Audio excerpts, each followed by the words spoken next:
I swear I could be walking through a Target, hear a noise, and my head pops up over that clearance rack like I'm a star on Meerkat Manor.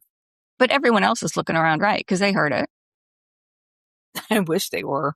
What it really feels like is that everyone is looking at me, wondering why I'm looking around, saying, did you hear that? Today, we're talking about noise rage, that moment when a sound doesn't stay a sound anymore. Your attention locks onto it, your body reacts to it, and suddenly you're way more pissed off than the situation seems to warrant. This is Angry on the Inside. I'm Jess. And I'm Jeannine. We're both certified ADHD coaches, but this podcast isn't coaching. It's not therapy and it's not medical advice. It's real, honest conversations about being women with late diagnosed ADHD and everything that goes along with it. Take what resonates and leave the rest. The other day, I was at the doctor's office and there was this guy next to me who I could just hear his breathing. He was just existing, but it really started to piss me off. Oh, I get it. There are days when you look at people and you're like, why do you have to exist? Because, your brain has marked them. Like they have been marked, right? And now I can't take my attention off of it. And I start feeling bad because I'm like, dude, please stop. But what are you going to do? He's literally just sitting there living his life. He can go do it somewhere else.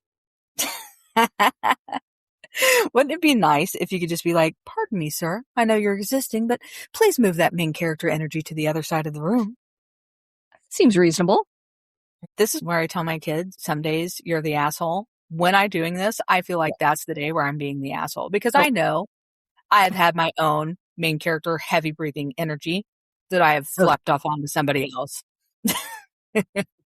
Or always, yes. Sometimes I'll get pissed off with people when they leave their shopping carts, like in the middle of the aisle.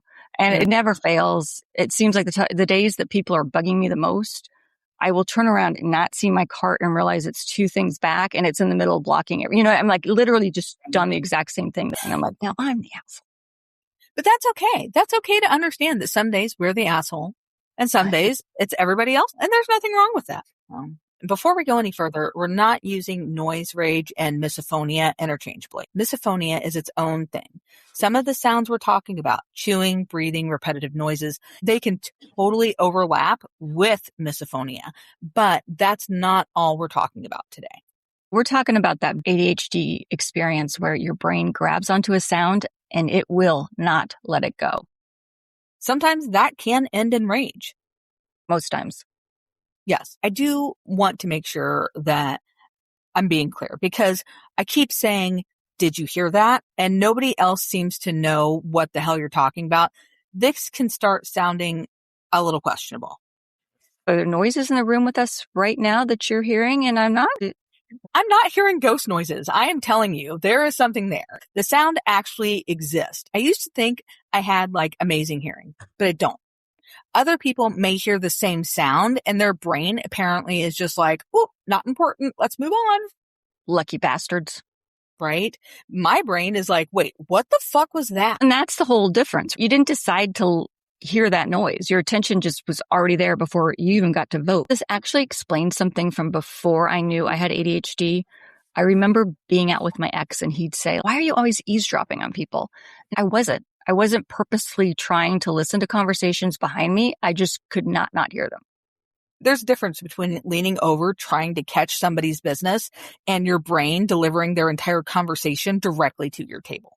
At the time, I couldn't explain it. I was thinking, how can you not hear them? Trust me, I wish I could stop listening. To be fair, sometimes there is a good conversation happening behind you. Well, that's where the story kind of falls apart a little because I realized I wasn't listening to my ex. Well, maybe it wasn't ADHD. But what a shame that you didn't get to have fun with him in that way. Don't you love when you're with a friend and you're out and you guys are staring at each other like, do you hear what's going on next to us? Because of some type of crazy drama. Nobody gets to act like they don't love hearing the drama. Most of us don't like being in the drama, but we all pretty much love hearing the drama. That is something to discuss on the way home. It's like listening to a live audiobook with your significant other. Neither of you talk during dinner, and then you have something to talk about on the way home because you were both listening in on the conversation next to you. which was far more interesting than anything both of you had going on in that moment in your lives. I do remember being out with a friend of mine, and there was a couple sitting next to us, and the tables were kind of close. I think the guy said something, and the look on my friend's face, I was like, oh, good, she heard it too. And so we were just kind of quiet. And you're right, the whole time when we left the restaurant, we kept talking about, I thought they were coming towards the end of their relationship, like she wanted to break up with him. And she was like, no, it was definitely like a first or second date. We had a whole hour-long conversation about what was going on with those two. What a lost opportunity on the ex's side. Rather than getting pissy about it, getting to actually make it something that was fun and enjoyable between the two of you. I don't know. What a shame. I think it was more that I wasn't giving him my undivided attention. Oh, gotcha. We'll call that one 50-50. My brain couldn't filter the conversation behind me, and apparently it was perfectly capable of filtering him. Ooh. That's more insightful than probably both of us expected to have for that conversation. Have you ever heard that joke about how if an ADHD person is haunted, they would never know it? You would actually drive the ghost insane? I have not heard that. We see flickering lights and we're like, what was that? And then we forget. The cabinet's open and we close it. Or the window or the door's open and we're like, oh shit, I forgot. That's true. I would automatically assume I was the cabinet. I didn't close it. Right? I would assume that too. Like, oh crap, the vase just fell over and broke. Why? Because I probably knocked into it. I'm just saying. All those little signs that are supposed to happen. Yeah. We just think it's us. We're flipping out lights, turning them on and off throughout the entire house nonstop. And that poor little ghost is just using up all of its energy. Because we could go into a room and turn the light on, but the light was already on. So we actually turned it off. Yes. And then we'll go back and turn it on again. Exactly. I'm not disagreeing with you at all. I'm just saying I'm not really up for testing your theory, just in case. Oh, no. I'm not asking for anything. We're not saying that. Yeah, exactly. I'm sure we notice you, so no need to. Yeah. All right. I think this is where noise sensitivity starts turning into what we're calling noise rage. Hearing it is one thing, but the inability to stop hearing it is something else altogether. I can remember the apartment I lived in, it was actually the first apartment I lived in by myself. And it was kind of a weird setup. It was built into like a hill a little bit. It was the exact same floor plan above me, but I entered in one side and the person who lived above me entered on the other side. So I never saw them, literally never saw them. But this apartment, the floors, the wall, everything was just like so thin. I never saw the person who lived above me, but I knew it was a man. And the reason I knew it was a man is because I could hear them come home. And then I could hear them peeing. And there's no way a woman could have zipped down her pants and sat down that fast. So I knew it was a guy because I'd hear him pee. And then if he set like his plate down too heavy on the kitchen counter, the utensils, that sound that they make, I hated him. He was probably the nicest person, but I hated him. And I don't know how anyone could survive more than 2 minutes with a fire alarm thing going on. How could people not change that right away? I think it stopped. And then it does it. It's okay. It's got to be 3 minutes. Oh, maybe it stopped. And then it does it. And it's so much more upsetting. Right. And then you start waiting for it. Right. Because you're like, boop, there it is. And there it is again. And it's still fucking there. Now you're not listening to the person you're with or whatever you were supposed to be doing. Mm-hmm. My pen clicking story, it's awful. Honestly, I probably should have gotten written up for it. There was this lady, she would sit and just click, click, click, nonstop. She was one back and to the right cubicle wise from me. And it drove everybody crazy. Like I wasn't the only one. We went to lunch one day and I took her pen. There was an email sent out asking for her pen to be replaced, which I did put it back, but I had put a non-clicker pen in place of her clicky pen because I just couldn't take it anymore. Yeah. All regularly scheduled programming has been suspended. We are now under a severe noise warning. We joke about that, but there's another piece of it that isn't funny. Eventually, everyone else's reaction to your reaction is what becomes the problem. Yeah. If I tell you that sound is driving me fucking nuts, I'm not asking you to agree that the sound is annoying. Yeah, I am telling you what's happening to me. Two people can be sitting in the same room, hearing the same sound, and having completely different experiences of it because it's linked to our neural processing. Right. But when you're the one who can't tune it out, somehow you become the problem. That's when you start hearing you're too sensitive, you're being dramatic. Heard that one more than enough lately. Oh. You're being negative. Well, it's better than being toxically fucking positive. I'm not going to just ignore it. Do you not think I would ignore it if I could? All the things you would do if you actually could, Yeah. right? Not should, if you could. I'm not asking you to experience the sound in the way that I am. I'm not asking you to experience my life in the way that I am. These are not things I am requesting of you. I don't need that energy from you. I'm telling you that my experience of it is real. That is a frustration that a lot of us deal with and don't realize. When we tell and explain to people what we are actually experiencing, and then the first thing they say is, oh, well, it's not the end of the world. No.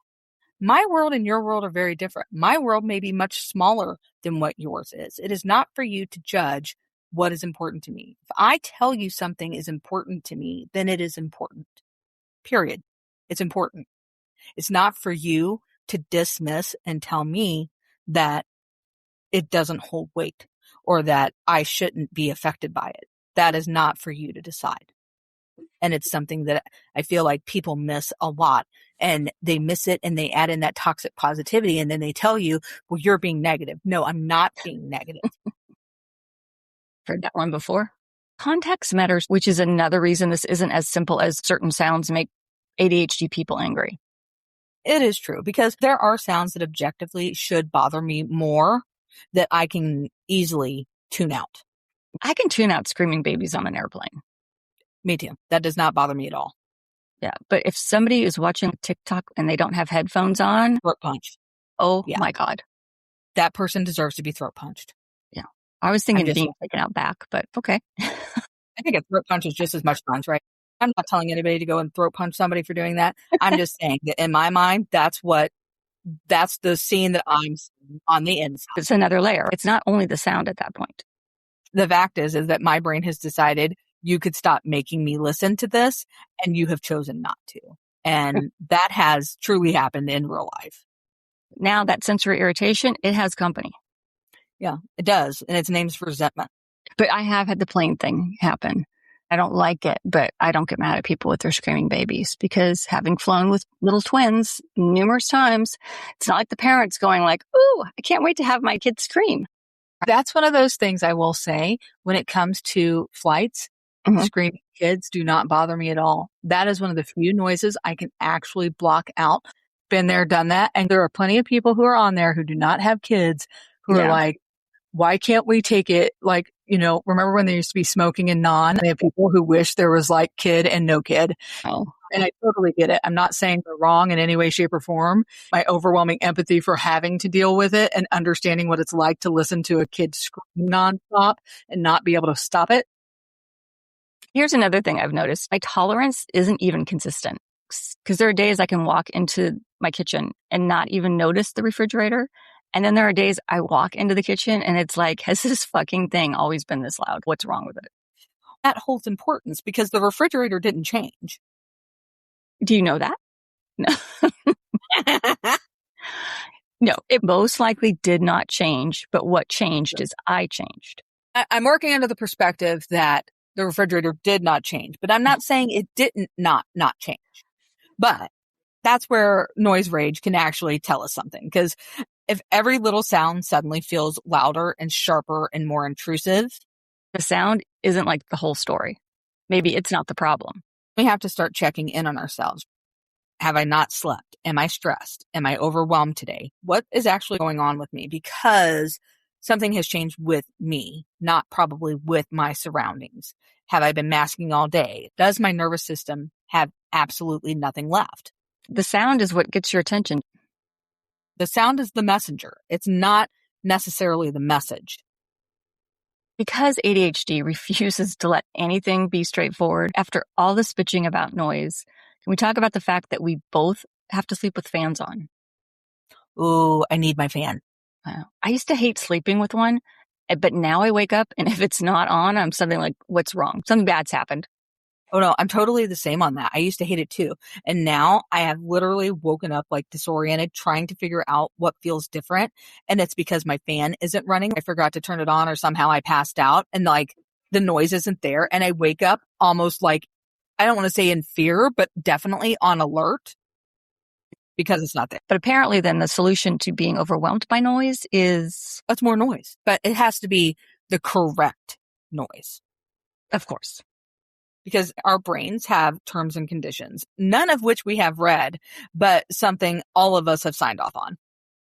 before I knew I had ADHD, I really did think that this was one of my really weird little things. Like I was choosing to make myself miserable. Hypersensitive, hyposensitive, dramatic. I mean, really, whatever word somebody wanted to slap onto my backside to make sure that I felt less than. When everyone else seems completely fine, it really is easy to decide that you are the problem. It really comes common for us because we all spent too many years being told to ignore something that your brain apparently has no intention of ignoring. Yeah. Understanding it really changes the question. Right? Instead of, why am I like this? I can start asking, why is this hitting me so hard today? Which is the real question. That gives you information that you can actually use. Right. It also gives me something other than blaming myself. If you started this episode thinking we were talking about annoying noises, you can probably hear by now that the noise is only part of it. The sound might get your attention, but it's your brain that won't let it go. Your body starts to react, and sometimes everybody around you is looking at you like your reaction is the problem. Yeah. And if that sound suddenly becomes all-encompassing, if there's nowhere for your brain to hide, that's information. Sometimes it's not the sound that changed, your capacity did. If this episode resonated with you, send it to the person who stops walking because they heard something nobody else noticed.